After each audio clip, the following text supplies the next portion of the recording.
Welcome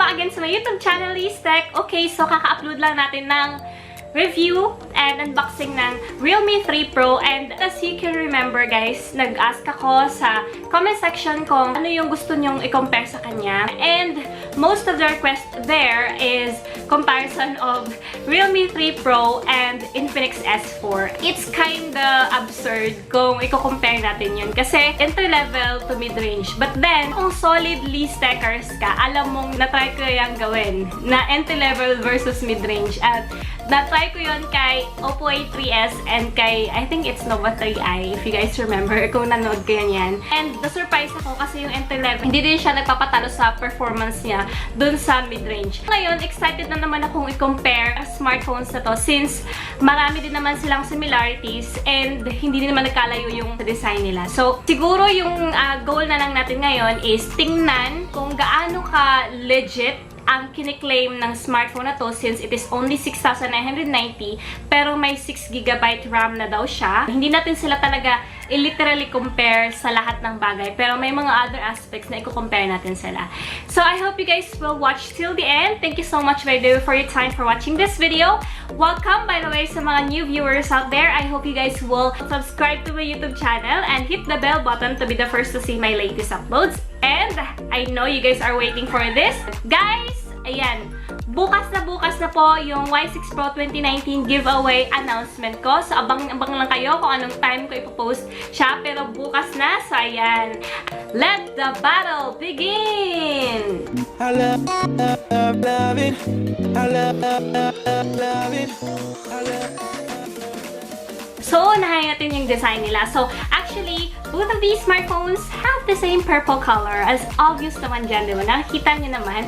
Pero ito nga lang is, tinatawag nilang Twilight Purple. And ito naman is Lightning Purple. And as you can see there, napakaganda ng mga disenyo nila. May kanya-kanya silang mga vests. Makikita nyo na si Realme 3 Pro is may curvy S-line siya. Ganon. Ito naman si INFINIX S4 is, I know, may glitters naman siya, guys. Ayan. So, pareho silang may combined colors. I think it's dark purple or it's black. I'm not really sure about it though, but parang black siya na may purple. And ito din, same sa Realme 3 Pro, black and purple. So, pareho din silang may fingerprint scanner, nakikita nyo dyan. At pareho silang may LED flash. Yung difference lang nila sa likod, guys, is yung camera and then yung placement ng logo, ganon. Pag-uusapan naman natin yung weight nila. Actually, hindi ko alam ang exact measurement ng weight ni INFINIX S4, pero kung i-feel mo lang kung sa kanila yung magaan, mas magaan si INFINIX S4 kaysa kay Realme 3 Pro. Now, pagdating naman sa thickness nila, guys, si Realme 3 Pro is 8.3mm, while si INFINIX S4 is 7.9mm. And sa screen display naman nila, guys, makikita nyo pareho silang may notch design. Yung nga lang, yung difference nila is si Realme 3 Pro is meron siyang 2340 by 1080p resolution screen display, while si INFINIX S4 is meron siyang 720 by 1520 pixels. So, malayo yung difference nila sa screen resolution, and even sa display nila, guys, makikita mo talaga kung saan sa kanila yung mas vivid, mas maganda yung display, mas klaro, mas lutang yung resolution. Para silang naka full brightness, guys, kung makikita nyo dyan. Pero makikita mong mas bright yung display ni INFINIX S4 kung i-compare ko yun kay Realme 3 Pro. Siguro nakakita ko lang yung konting difference sila, guys, is mas slimmer yung bezels ni Realme 3 Pro kaysa kay INFINIX S4. These smartphones have the same octa-core processor. Both also runs on Android version 9. And yung difference nila, guys, is yung chipset nila. Since ito si Realme 3 Pro is Qualcomm Snapdragon SoC na siya. While si INFINIX S4 naman, guys, is makikita nyong is Mediatek siya, and it's Mediatek Helio P22. Ayan, so yun lang yung difference nila. Snapdragon na to, Mediatek to. Ayun, so anyway, makikita nyo dyan, saan sa kanila yung mas naunang uminit. Kasi sabi nila, pag Mediatek, mas mainit daw yun. So, Sige, try natin mamaya. Makikita nyo kung sa kanila yung mas madaling uminit. Ayan. And now when it talks about their RAM and ROM, these two entry-level smartphones have the same 6GB RAM, pero yung internal storage nila guys is magkaiba. Since si Realme 3 Pro na meron ako is 128GB internal storage, and si INFINIX S4 is 64GB. Well, tingnan natin kung dating sa RAM, kung saan sa kanila yung mas mabilis, yung processor nila, kung saan sa kanila yung mas maganda, since hindi naman din magkalayo yung agwat nila sa kanilang processor. Pagdating naman sa batteries, si Realme 3 Pro is meron siyang 4,045 mAh, while si INFINIX S4 is meron siyang 4,000 mAh. Ita-test din natin yung battery niya later, kung saan sa kanila yung mas madaling ma-drain and mas madaling uminit. Ayan. So, sa heating guys, before I use them, tinest ko muna, si Realme 3 Pro is meron siyang 32 degrees, and si INFINIX S4 naman is 31. No, nung ginamit ko na sila, nag-drain na ako for 30 minutes, and then chinek ko yung temperature nila, si Realme 3 Pro is naging 44 degrees, and si INFINIX S4 is naging 41 degrees. Okay, so from this test, guys, nakita natin na kahit pala mediatic siya, is mas mainit pa rin talaga si Realme 3 Pro. Siguro dahil na din sa processor ba or sa resolution, something like that. Ano, sa draining test naman, guys, from 100% of their battery lives, tinry ko silang i-drain for 30 minutes, played PUBG, and then si Realme 3 Pro from 100%, naging 90% na lang. While si INFINIX S4 is naging 93%. So imagine that, kahit mas malaki yung battery ni Realme 3 Pro is, si INFINIX S4 is natiling mas malaki yung remaining percentage ng battery life niya. So, since tapos na tayo sa draining and then sa testing ng heating nila, napunta naman tayo sa rear cam, guys, is si INFINIX S4 meron siyang triple cameras, while si Realme 3 Pro is meron siyang dual cameras. And then sa front naman, guys, isa lang, of course. Isa lang yung cameras nila. Ayun nga lang, si Realme 3 Pro is meron siyang 25 megapixel front camera, while si INFINIX S4 meron siyang 32 megapixel front camera. So, wow! Nilamangan talaga ni INFINIX S4 si Realme 3 Pro. So, tingnan natin kung saan sa kanila yung may mas magandang kuha, knowing na mas malaki nga yung megapixel nito. So, later, papakita ko yung sample shots nila. Okay, so sa likod naman tayo, guys. Si Realme 3 Pro is meron siyang dual cameras. The main shooter is 16 megapixel and the secondary shooter is 5 megapixel. While eto naman si INFINIX S4, meron siyang 13 megapixel. Yung sa pangalawa is 8 megapixel and sa pangatlo is 2 megapixel. Ayan, so sa rear cam sample shots ko, guys, makikita nyong mas nangingibabaw, or should I say, mas stand out sa akin si INFINIX S4 sa kuha nila. Si Realme 3 Pro dito, nagmumukha siyang natural, normal. Si INFINIX S4 naman, guys, is mas pinatingkad niya yung kulay ng image.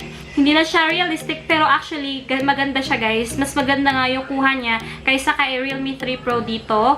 And sa other picture naman, makikita nyo, like here sa outdoor, makikita mong mas vibrant, mas brighter ang kuha ni INFINIX S4. Mas nag-stand out sa akin dito si INFINIX S4 kasi nga dun sa vibrance na ipinakita niya. Kung bet mo yung natural na outcome, go ka kay Realme 3 Pro. Pero kung mas bet mo yung ini-enhance na no need to edit na, is yun, go ka kay INFINIX S4. So, ayan, share nyo yung kung saan sa kanila yung bet nyo sa comment section. And now, punta naman tayo sa front cam, guys. So, makikita mo dyan kung saan sa kanila yung may magandang kuha.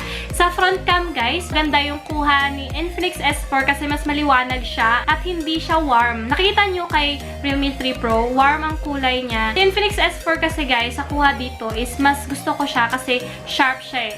Ayun, so, mas bet ko si INFINIX 4 pagdating din sa front cam. So, imagine that, guys, sa camera na talo ni INFINIX S4, which is entry-level smartphone lang, ang performance sa Realme 3 Pro. So, sa speed naman, guys, I tried to open 3 different apps, gaming apps. Ayun. So, nakita nyo dyan from the first app.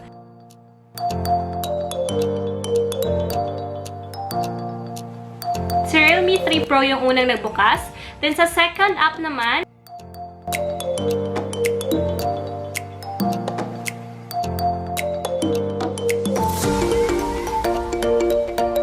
again, si Realme 3 Pro. And sa third app,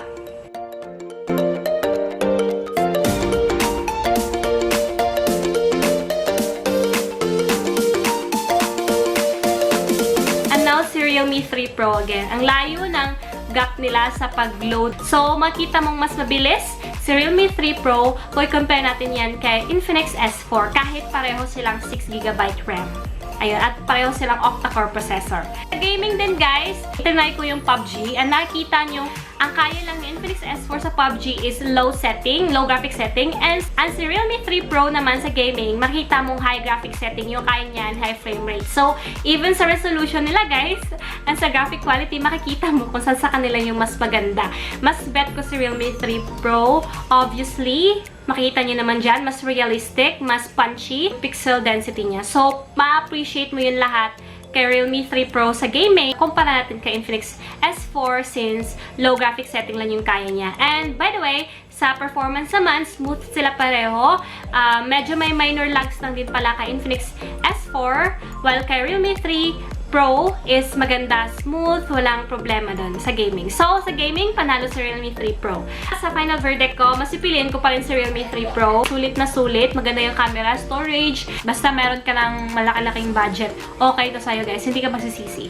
Ayan, pero kung medyo tipid-tipid tayo, kasi wala tayong pera, yung kaya lang ng budget natin, okay na nito. Okay na si INFINIX S4 din sa'yo. Kasi mura lang siya. Eh, maganda naman siya sa Mobile Legends eh. Maganda naman yung performance niya. Sa PUBG na lang, medyo hindi siya maganda. So, kung mahilig ka sa PUBG, hindi ko masasuggest ang smartphone na to sa'yo. Ayun. So, yun lang. Pero sa camera, okay. Internal storage, okay. Yung design niya, okay na okay. Solid na solid din. So, pareho din naman sila may fingerprint scanner. Okay, functionable naman yung fingerprint scanners nila. And face unlock. Nasa inyo pa rin yung last decision kung saan sa kanila yung bet nyo. Anyway, that's it guys. Yun na yung comparison ko. Sana nag-enjoy kayo. Please don't forget to leave a thumbs up pag nagustuhan nyo. And don't forget to share this video to your friends. And of course, subscribe to my YouTube channel. And by the way, before we end this video I would like to shout out nga pala kay Mozaine Magtuto. Hello, Mozaine Magtuto. Ayan. I see Michael Lagarde. Hello, Michael. Thank you so much for watching. And then si Benjamin Manuel. Thank you so much, guys, for watching this video. I hope you guys enjoy. And see you again till my next video. Bye!